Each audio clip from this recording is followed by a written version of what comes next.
For more on the drought and the water shortage, I spoke to Will Sarni. He's a water strategy advisor. I wanted to find out what policymakers can really do to tackle the shortage, and I began by asking about the severity of the problem.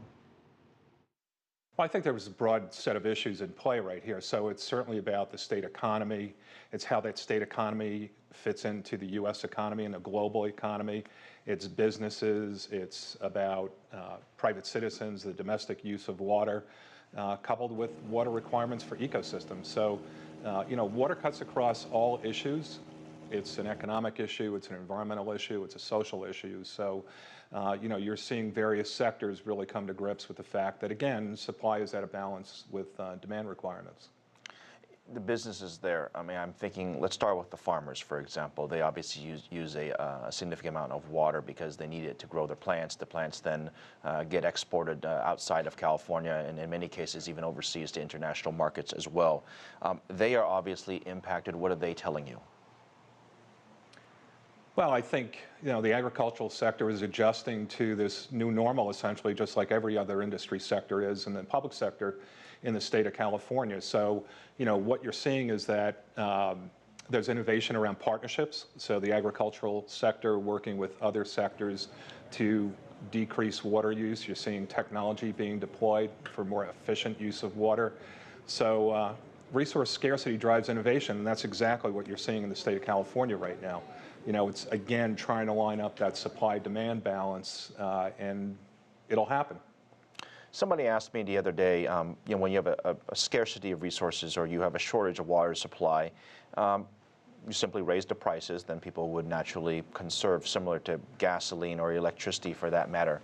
But when the person asked me that, it felt awkward because I remember a time when water to me was basically free, so I don't really know what the answer to that is. Maybe you can help me with that. Sure. So I think that's an important aspect of what's happening right now. Water prices over the past year went up 6% on the average in the U.S. and about 41% since 2010. So we're certainly seeing an increase in water prices in response to physical scarcity of water. That'll continue to happen, I would expect, again, to drive conservation. But there's some broader issues. You have to ensure that water is affordable because we all need it. We can't last more than 3 days without it. So it's got to be priced accordingly, but prices are going up. We'll see where that lands. I think there's a broader issue from a business perspective and a public sector perspective, which is what's the value of water to the state economy? What's the value of water to a business or industry sector? And using that as a basis for developing a strategy, again, to line up supply versus demand. So certainly pricing is part of it, but there's a broader discussion around the value of water. And it's also not just a California issue as well, right? I mean, there are many parts of the country that are facing conservation issues, and at some point the federal government has a role. What is that? Sure, so you're absolutely right. So it's not unique to California. There's a recent report that came out that indicates that roughly 40 states are at risk, if you will, from water scarcity issues or water quality issues. So it's not unique to California. It's fairly pervasive. If you look internationally, we're seeing similar things happening in terms of supply versus demand.